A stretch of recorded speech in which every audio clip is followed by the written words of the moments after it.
Dhanbad rail मंडल के coaching depot के कुछ इंजीनियरों ने जुगाड़ तंत्र से लाखों के यंत्र का विकल्प ढूंढ निकाला है।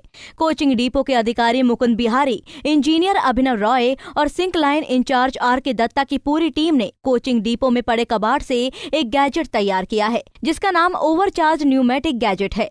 इस गैजेट से ट्रेन के कोचों में उत्पन्न होने वाले ब्रेक बाइंडिंग के कारणों का पता चल सकेगा। इस गैजेट को बहुत ही कम खर्च में तैयार किया गया।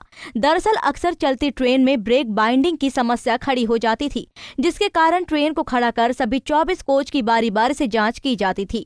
इस कार्य के लिए करीब 20 मिनट का समय लगता था, लेकिन इस गैजेट के उपयोग से ये समस्या अब खत्म हो गई है। कोच की पटरियों पर दौड़ने से पहले ही इस गैजेट के माध्यम से उसकी जांच की जाती है, जिसके बाद चलती ट्रेन में भी ब्रेक बाइंडिंग की समस्या खड़ी नहीं होती है।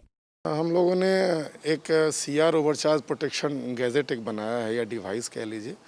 बेसिकली जो ब्रेक बाइंडिंग की समस्या होती थी, उसका एक्चुअल कारण क्या है और उसका पता लगाने के लिए हम लोग के पास जो DV का जो जांच, सघन जांच करना था, DV ब्रेक सिस्टम का मेन माना जाता है, उसके लिए एक DV टेस्ट बेंच की आवश्यकता होती थी, जो हर जगह लगा पाना वो महंगा भी है और स्पेस भी लेता है, संभव नहीं था। तो मुख्यालय का निर्देश प्राप्त हुआ जो सब जगह DV टेस्ट बेंच लगाना है, क्योंकि ब्रेक बाइंडिंग की समस्या को कम करनी है। तो हम लोग भी उस दिशा में सोच रहे थे। पैरेलली हेडक्वार्टर और हमारे सीनियर DME साहब का इंस्ट्रक्शन आया जो कुछ और भी अगर हम लोग कर सकते हैं, चूँकि कोरोना में फंड की कमी है, तो और भी कुछ सोचें। तो हम लोग हमारी टीम ने मिलके एक ऐसा सिस्टम हम लोग बनाए जो हमारे यहाँ उपलब्ध साधन है, उसी से हम लोग एक डिवाइस बनाए। अब इस डिवाइस के बन जाने के बाद हमको अलग से DV टेस्ट बेंच की आवश्यकता नहीं रहेगी।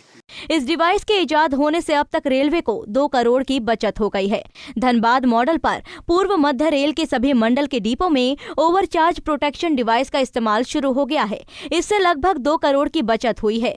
वहीं रेल मंडल के कोचिंग डिपो के कर्मचारियों की उपलब्धि को सराहना भी मिल रही है। इसके तहत ECR GM ने इस डिवाइस को इजाद करने वाले कर्मियों को 15,000 का ग्रुप अवार्ड भी दिया है।